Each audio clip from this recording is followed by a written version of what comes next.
You're watching Mr. Tony of the Dead, who is very much alive, so go figure. Enjoy!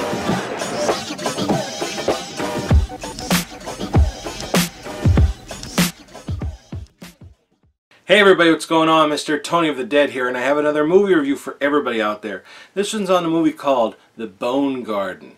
This one is from Cat Motion Pictures, and it's written and directed by Mike Guttridge. And in this movie, we have Tracy Savage, Ron Milkey, Paul Kratka, who are all from the Friday the 13th franchise. We have April Burrell, who's from Chainsaw Sally, George Stover, and Tammy Cates. And what this movie is about this woman named Alice, who's played by Tracy Savage, and she has a good life and everything. She's like, she stays at home. Her husband is a professor, and they don't have any kids or anything, so she stays at home and just lives her life out, you know, making dinner for when he comes home. She has a garden, like, you know, cornfield. So she has a lot of corn. She makes corn. She has a dog that she likes to take to this park, or this like pond.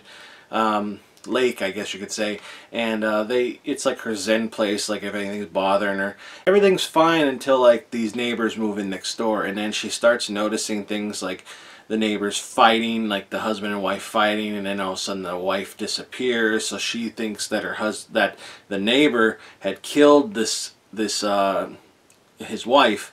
And so she's like very suspicious about that, and then her husband's very suspicious too, because he's like I said, he's a professor, and he's you know, he's very close to his student bodies, mainly the female ones. Her friend is kind of like a wild card. She's like you know, trying to take her out to the bar and like hook up with these younger guys, but you know, she's married, so she's not having any of it. You're definitely going to be pointing fingers at a lot of different people in this movie, because everybody's kind of suspicious.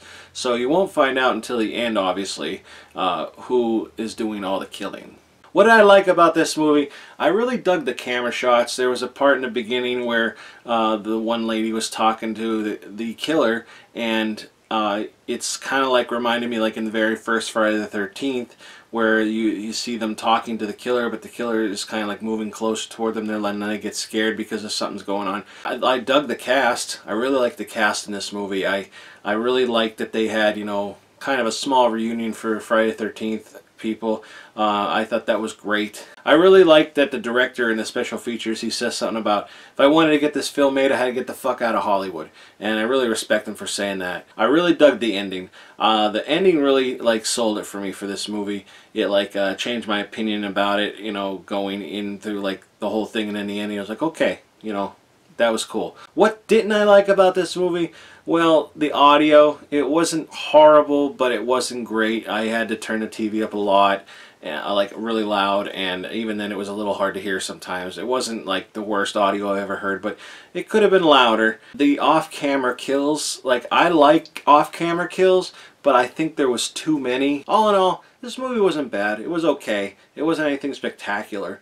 But, you know, just for the cast alone, seeing, you know, the Friday the 13th alumni back together, you know, I thought that was really cool. So that alone is worth a watch, worth making you want to watch it for me. Check out the trailer at the end. I'll have at the end of the video. Follow me on Instagram, Twitter, Facebook. Subscribe to me, like this video. Also check me out on Tumblr, and go check out Cat Motion Pictures. I'll have all the links below for that, but like I said, trailer at the end of this video.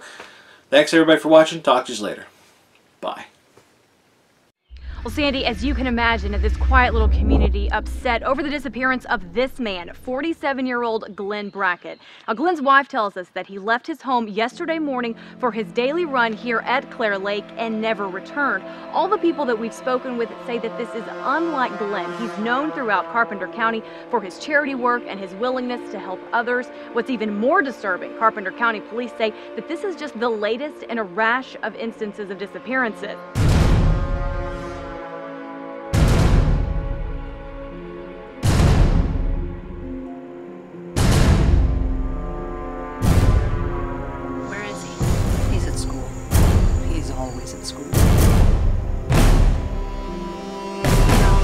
Carpenter University in Carpenter County, where several young women have vanished. Now, we've talked to campus police, we've talked to local police, and they say that these disappearances are not connected. They appear to be random. I just love stringing.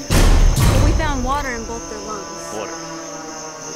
killer could have drowned them in the bathtub. They're staying indoors at night. All the same, Chief Meeker urges everyone to remain calm. He says there's nothing to fear here. He promises that a suspect should be apprehended. Definitely murdered his wife. Wanted to ask you a few questions. Mind your own business. Good evening to you, Reggie. I'm standing outside of 1013 Orange Grove Road in Carpenter County. This is the scene of a gruesome discovery. Several bodies found inside this house. Let's pretend we're not. So sick of cops. What happens now?